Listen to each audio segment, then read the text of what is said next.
Oh boy. You know, it really saddens me. Truly does. I once thought the YouTube community was actually a community. Yeah, we're at each other's throats quite often. Yes, there's drama here and there. But at the end of the day, I'd always assumed that we stick together, we watch out for each other, and don't allow something like copyright striking to become a hindrance to this platform. See, there's lots of people who do not like Daddy Frit. Understandable. I don't like you too. I wouldn't want you in my backyard. There are people who've said some heinous things about me, and people who would most likely never stop to help me change a tire on the side of the road. But in spite of all those things, God forbid if anyone were to false copyright strike them, false flag them, I would be there to have their backs, because that's what we're supposed to do. Unfortunately, I'm not afforded the same exact courtesy. It really sucks because this is not the video I wanted to make, you know? I wanted to cover the Horizon Zero Dawn remaster. I wanted to cover Pal World and Nintendo's lawsuit. I didn't want to cover stupid, pointless drama because somebody's feelings were hurt. And yet here we are again, because this happened to me like in what, 2019, 18? I don't remember. With another YouTuber who, mind you, was also a PlayStation guy. If you notice, they have a habit of doing that. Your JTechs, they will not afford you the same in return. In general, if you ever notice, it's solely the PlayStation fanboys that ever resort to false copyright claiming and false flagging, as Rags had a history of this with JTech TV. So what happened? Well, for those of you who were here for the video that I released on Tuesday morning that was covering a specific podcast on YouTube, you may have noticed the video just up and vanished. I was made aware of this as soon as possible by the producer Monley, who thought I had taken it down myself. So I took a look at YouTube and lo and behold, a copyright strike from the content creator of said podcast, whose name I will not mention, but you know who he is. Someone who's had a history of doing this, apparently. 12 years of doing this, actually. A serial offender. The content claimed in question was 2 minutes used out of a 4-hour-long stream. That is what got claimed, even though all of it was transformative and heavily edited.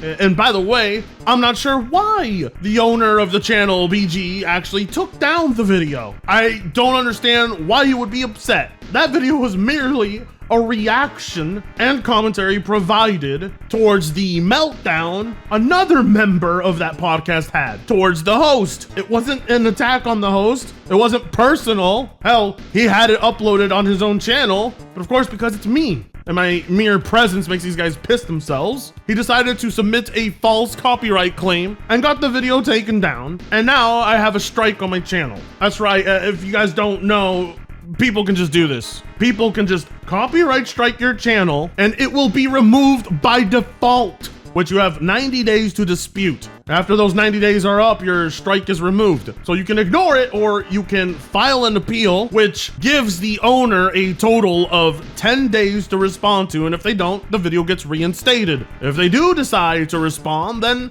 we have to settle it legally in court, exchange information, things like that. A completely broken system that any person can abuse at any point. Hell, there's more loopholes to the YouTube system than you think. There are a lot of people who do not like me simply over my opinions of PlayStation. You wouldn't believe how far it goes. Actually, you would if you've been subscribed long enough. If you haven't, sub.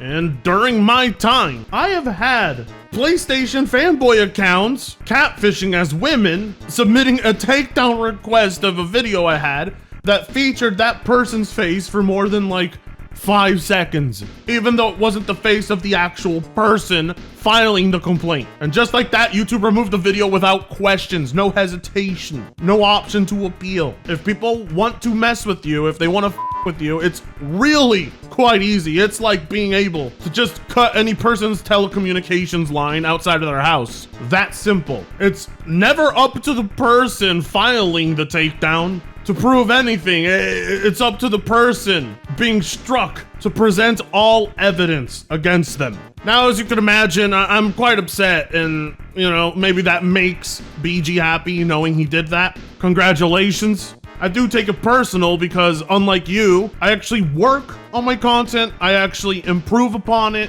I'm not sitting in front of a camera, stumbling over my words like a buffoon, unedited, and calling it a day. My producer can testify to you that we're always looking to do something cool, and that is why I'm upset, because the video that was up was honestly one of my favorites this year. We had busted our ass off, creating a whole new animation, whole new avatar, things that I really like to show off to the audience, to let them know that, hey, we care about what we make here, even if it goes entirely unappreciated or nobody notices. Effort isn't a requirement. I'm not obligated to try for anybody, but I do. So having a video taken down is like watching somebody burn something I had painted in front of me, all because they have no other means to express themselves. This is all they know how to do. Try to take down and silence people they disagree with. On a daily, on social media, I deal with these guys trying to report everything I post 24/7, commenting on everything I post 24/7, commenting on things I post behind a block 24/7. There's just no end to it. Well, I mean, there is an end to it. If I just started to simp for PlayStation and pretend I like it,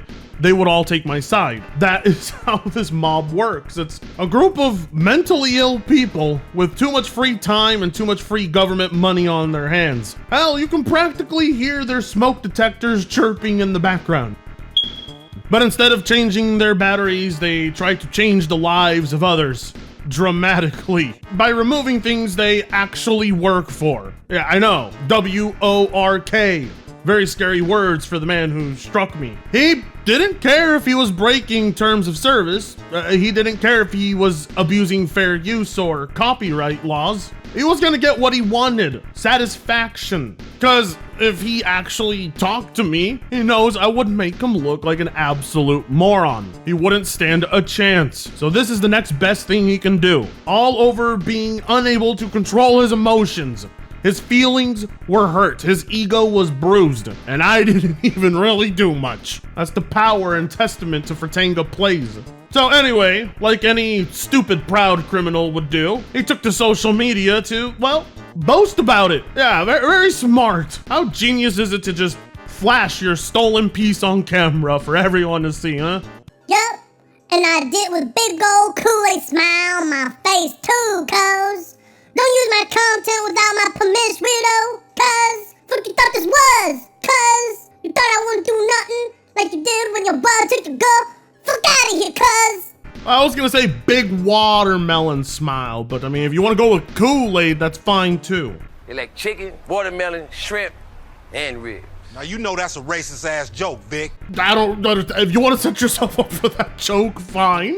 See, the fact that this is the way I have to respond to you because you're too much of a pussy to just come speak to me and are actively ducking me, have me blocked on Twitter, ignoring my emails, avoiding showing up to my live stream to talk it out, is just sad. I can't believe this is the closest I'm going to get to discussing this with you. I don't even understand why I don't bite. You see, BG, because I didn't really want to have to contact YouTubers who are in the millions of subs, who are my friends, who can so easily cover this and make your life a living hell. I didn't actually want to do that. I thought we could just email or talk in Discord. But no, I mean, you were just an idiot and decided to go straight to Twitter and announce to the world that you broke YouTube's terms of service. Now, knowing how YouTube treated Quantum TV during his Ackman stuff and JTech, I know they're gonna let you get away with it. You'll get off scot-free with a slap on the wrist. That's why you're doing it. It won't cost you anything, and it only cost me something. So I'm gonna need some collateral here.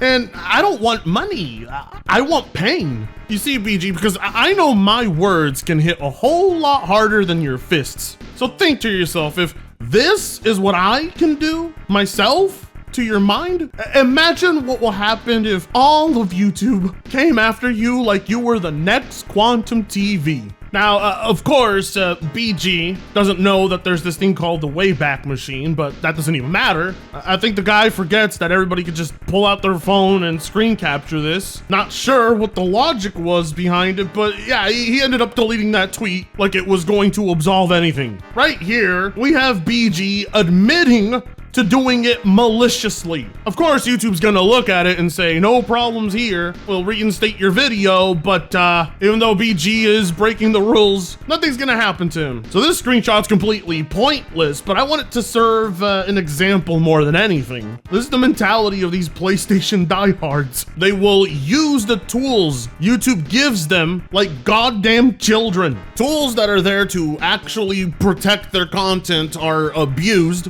all because their feelings get hurt. We're talking about people nearing their 40s and being unable to control this. And the best part, YouTube is ignoring it flat out. I see them answering to everybody else's request on Twitter. But for some reason, my request, with hundreds of people tagging YouTube, has received nothing. All while BG's community is actively cheering it on. Hell, they're encouraging it. I mean, just look at Jabbar right here. Copy my swag, these bastards. It's absolutely crazy to me that I can get this copyright strike, talk about it on social media, and be flooded with people talking about how Xbox is dead? Do you see what I'm talking about? They don't really understand that they're doing illegal things that are wrong, because that's how pissed off they are at me, and all over a console. Or check this out, YouTube, if it's not good enough for you, because I know how bad you guys wanted to take Quantum side. If what I'm saying ain't good enough for you, well, I'll take a look at this. See, I can't express enough how much I don't give a fuck at it, cuz, LMAO, if me and you wasn't cool, cuz, I would gladly, cuz, do it to you too, cuz, if you use my shit, cuz. Look, I know most of you watching don't really care about the situation, that's fine. But maybe you'll care about this. I could have had a video on Horizon Zero Dawn Remastered today, but no, because this guy copyright struck me. I have to talk about this now. This man deprived you of your salt. If that is not enough to get you guys up in arms, I don't know what else will be. You're a bunch of addicts. Just keep reminding yourself, this guy is the reason I didn't receive my salt today. So I'm gonna redirect you to Alex's video instead. Go over there and watch his version, because I'm not gonna be able to cover this story. Show him some support, but also for YouTube, look at him. He's just openly admitting that he intentionally copyright strikes people he doesn't like. It's all based off of who he does and doesn't respect, when that's not what this entire system is built on. This entire system is built on respecting fair use, and he's completely disregarded all of it. And you know, this is a problem, because I don't want to bring up another person's situation to compare it to mine. All of it is wrong. But 2 years ago, Mischief never even got struck. Quantum TV threatened to strike him, and the entire internet went in on Quantum. Everybody made a video, everybody covered it. Asmin, Mudahar, Moist Critical, Drama Alert. But dear old Daddy Frit, God forbid anybody stick up for him. And I know why. That's because a lot of our mutuals, they talk to BG. They're friends with him. I don't know why anybody would be friends with someone who abuses copyright. Makes me really question those individuals. But I mean, I guess if your relationship with this jackass means that much, stay silent, because it'll be a lot easier for me to remember. But that's fine, regardless of anybody having my back or not. I just need people to know, because this guy will do it again to anyone else. And his reasons for doing so do not fall under the law. If more people actually took this type of stuff serious, people like BG would be too intimidated to use the copyright strike system. But nobody is hesitant. It's easy. And you know, this guy needs to be taught a lesson for it. I don't think I'm crazy in thinking that, because he's done it more than once, and not to just me. So, you know, we'll see who YouTube sides with. Fair use, or some random YouTuber with 90K subs who doesn't make them a whole lot of money. But for those of you who do know I exist and have my back, I appreciate it more than you know, especially in yesterday's stream. Anyways, I'll appeal this. We'll see where it goes from there. Gonna get back to work, but don't be surprised if, you know, the content's a little toned down for the next 90 days. I don't really have a choice with a strike looming over my head. YouTube's been waiting a long time to give me one of those. Like, comment, share, and subscribe if you so choose to, and I'll see you in the next one. Maybe. Free Congo sucks ass.